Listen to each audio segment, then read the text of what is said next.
भोपाल की 70 वर्षीय डॉक्टर रागिनी मिश्रा को 3 दिनों से जालसाज ने डिजिटल अरेस्ट कर उनके ही घर के कमरे में रखा हुआ था। इस दौरान उन्हें डरा धमकाकर 10 लाख रुपए की राशि बैंक के जरिए अपने खाते में डलवा ली। निजी एयरवेज मनी लॉन्ड्रिंग मामले में नाम आने का डर दिखाकर उन्हें डिजिटल अरेस्ट किया और धमकी दी कि हमारे लोग सादी वर्दी में आपके आसपास हैं, किसी को बताया तो गोली मार देंगे। महिला के पति 74 वर्षीय डॉक्टर महेश मिश्रा को जब भनक लगी तो उन्होंने पुलिस में शिकायत की। सीबीआई अधिकारी बनकर इस घटना को जालसाजों ने अंजाम दिया।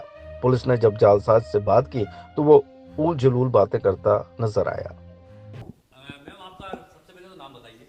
मैं डॉक्टर रागिनी मिश्रा। रागिनी मैं जी, मैं गवर्नमेंट सर्वेंट थी। मैं 19 में रिटायर हुई। यहाँ का अच्छा माहौल था भोपाल का, यहीं की पढ़ी लिखी हूँ।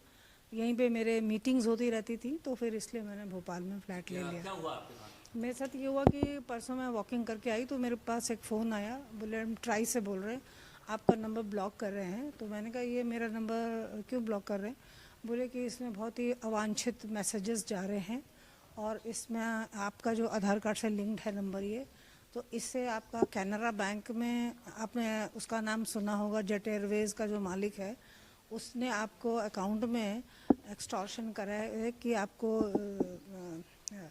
473 या 475 करोड़ आपके अकाउंट में है। मैंने कहा ये तो बिल्कुल ही गलत मेरे पर आरोप है, आप गलत बात कह रहे हैं। पहली बात तो मैं बॉम्बे गई नहीं और मैं अकाउंट वहाँ क्यों खोलूँगी। मैंने पीएनबी और यूनियन बैंक इसलिए खोला है क्योंकि पीएनबी और यूनियन बैंक मेरा कानपुर में है। एक में पेंशन आती है, एक में म्यूचुअल फंड्स आते हैं एसडब्ल्यूपी, ताकि मेरा खर्चा चलता रहे। पहले मुझे पेंशन नहीं मिली, 15 साल मैंने हाई कोर्ट में केस लड़ा, तब तो जाके मुझे पेंशन मिली। तो इकट्ठे मुझे जो पैसा मिला वो मैंने मकानों में, प्रॉपर्टी में इन्वेस्ट कर दिया बच्चों के लिए। तो ये सब बातें सुन के उसने बोला कि देखिए ऐसा है, सीबीआई और महाराष्ट्र पुलिस से बोल रहे आपको फ़ौरन अरेस्ट करते हैं। तो मैंने कहा कि मुझे सफाई देने का मौका नहीं देंगे, मेरा वकील कानपुर में है, आप कहें सो मैं सारे अपने पासबुक चेकबुक्स लाती हूँ, जो कि मेरा कोई कैनरा बैंक में अकाउंट है नहीं और ये एकदम फॉल्स है, मुझे डिटेल तो बताएं। तो फिर उसने मेरे को ये डिटेल बताया, case number so and so ये है और ये नंबर है जो कि कैनरा बैंक से आपका आधार कार्ड से लिंक्ड है और इसमें पैसे हैं। मैंने कहा उस चोर का नंबर ब्लॉक करो, उसको पता किया, उसके खिलाफ कुछ एक्शन किया आपने?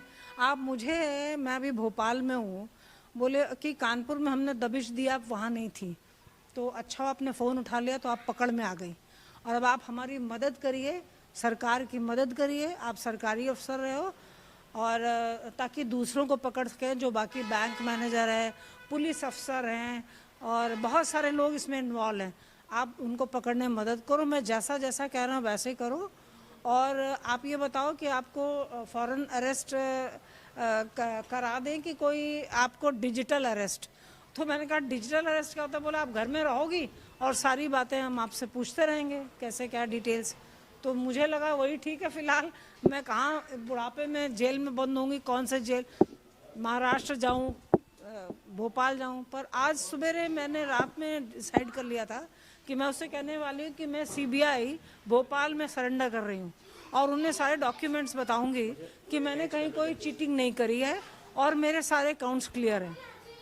मैं जब से 32 साल की नौकरी में मैं टैक्स देती रही हूँ, मैंने कभी कोई चीटिंग नहीं की। मैंने ऐसे भी नहीं किया, लोग एनपीए लेते हैं, नॉन प्रैक्टिसिंग अलाउंस, और कहते हैं कि हम प्रैक्टिस नहीं करते, तो हम ऐसे भी डॉक्टर नहीं थे। ऐसा कर कर के लोगों ने बहुत माला माल, तो मैं डरी रही, हाउस अरेस्ट रही।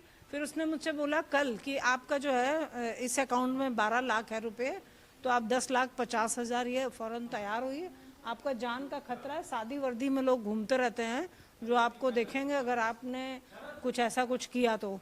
कुछ शंका हुई कि आपको, फिर पुलिस को आपने इन्फॉर्म करा? नहीं, हमें तो बस यही लगा कि कल जब उसने बातों के दौरान दिन में हमसे कहा कि आपका जो म्यूचुअल फंड का पैसा है वो भी लिक्विडेट करो, जब ये हमने पैसा उसने हमको देने को बोला, हमने कहा क्यों देना ये पैसा? बोले ये पता होगा कि जो एक्सटॉर्शन में पैसा आया है तो यही वाला पैसा गया है लोगों के पास कि कौन सा। तो मैंने कहा ये तो बैंक में जब पैसा जमा होता है, निकलता है, तो उसके नोटों के नंबर तो कोई नोट नहीं करता। आप तो कैसी अजीब सी बातें कर रहे हैं। कैसे पता चला कि आपको फर्जी तरीके से कॉल आया? कल मुझे ये रात में मेरी बुद्धि परेशानी में हर तरह से मेरा ब्रेन सोच रहा था, कड़ी की कड़ी जोड़ रहा था। जब ये बात हुई तो मैंने कहा ये तो पूरा ही लूटने वाला है, मैं कल्प्रिट हूँ नहीं, तो मैं इस बंदे से डर क्यों रही हूँ, मैं खुद जाके सरेंडर करूंगी कि मुझे ऐसे परेशान कर रहा है। तो फिर मेरे दिमाग में आया कि मैं इसको बातों में बिजी रखूं और अपने हस्बैंड से बोलूं कि तुम जाओ और पुलिस में कंप्लेन करो। तो इसलिए मेरे को ये सारा मामला आपके साथ हुआ था। सबसे पहले अब मैं बहुत बार बता चुकी हूँ, प्लीज। हुआ क्या था ये देखिए, इन्होंने इनके साथ ये 3 दिन तक अपने घर। सर डिजिटल अरेस्ट का एक मामला आया हुआ है, आपने रेवेन्यू रेस्क्यू करके बाहर करा है, क्या मामला है? ये डॉक्टर रागिनी मिश्रा हैं। चूँकि ये 2 दिन से डिजिटल अरेस्ट में थी, तो इनके हस्बैंड के द्वारा हमारे सीपी सर के पास में ऐसी कंप्लेन आई कि किसी को डिजिटल अरेस्ट किया हुआ है। तत्काल जैसी सूचना मिली, मैं अपनी टीम के साथ में यहाँ तत्काल पहुँचा, देखा कि मैम लगातार अभी भी उसके साथ बातचीत में थी और वो उनको बातचीत में उलझाए हुए था तमाम तरह के केसेस को लेकर के। कहीं कोई जेट एयरवेज की कंपनी है, उनका 400 करोड़ आपके अकाउंट में आया, इस तरीके की चीज़ों को लेकर वो परेशान किया गया था। ये बाद में पता चला कि इन्होंने 10 लाख रुपए एक अकाउंट में IDFC बैंक के अकाउंट में ट्रांसफ़र भी किए हैं।